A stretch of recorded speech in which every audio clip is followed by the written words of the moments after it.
Pero sa aking paningin, yung paraan na ginawa nila para mahuli si dating Presidente Duterte ay nagresulta sa napakatinding paglabag sa kanyang karapatan. Unang-una, nakita niyo naman, sabi nila doon sa kanilang sinumite na sa habeas corpus na sinampa namin para kay Congressman Pulong na binasahan daw siya nung warrant of arrest. Hindi po totoo yan.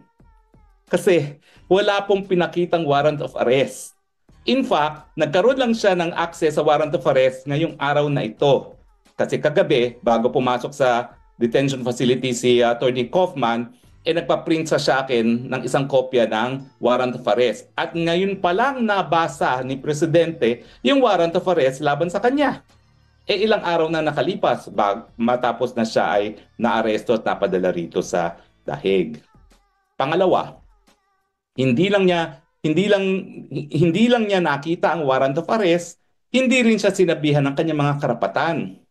Ang binasa lang ni General Torre, at nakita ko naman ito sa Facebook, ay yung mga karapatan ng akusado sa lokal na hukuman. Hindi naman sinabi na meron din siyang karapatan na iharap sa lokal na hukuman, at ang pinakaimportante pa, na meron siyang karapatan na humingi ng interim relief for provisional liberty sa lokal na Pilipinas na hukuman. Kaya nga po mali yung sinasabi din nung Castro na dito daw sa Hague haharap sa lokal na hukuman ang presidente. Hindi po. Diretso na siya sa ICC, hindi na dumaan sa lokal na tribunal. So nakikita nyo na yung mga tao ng administrasyon, hindi alam ang sinasabi nila. Yung sabi ng spokesperson na DOJ na sila ang competent judicial organ, ehekutibo po sila, hindi sila hukuman. At saka yung sinasabi ni Castro na lokal na Dutch court daw, hindi po, Pilipinong hukuman iyon. At dahil hindi nga sumunod sa probisyon ng Article 59, naging kidnapping. Saan ka naman nakakita? Inaresto, hindi binigyan ng kopya ng warrant of arrest, hindi isinabi ang kanyang karapatan sa ilalim ng Rome Statute of the ICC na naging legal na basihan kung bakit naaresto ang dating presidente. The Bible says, there is a time to be great. Kagaya ko, presidente ako ngayon. I do not know why. But there always be a time that I will be nobody.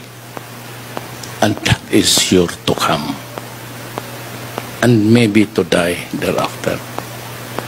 There is always a time for plenty. But there is always a time for want. There is always time to be merry, happy, and a time to be sad. A time to be healthy, strong, kung bata ka pa.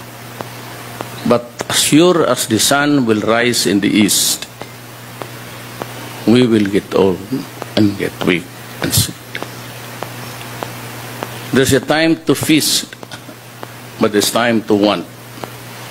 A time to be spending, may pera ka, but sometimes may problema. And a time for war, and a time for peace. And a time to be born, and a time to die.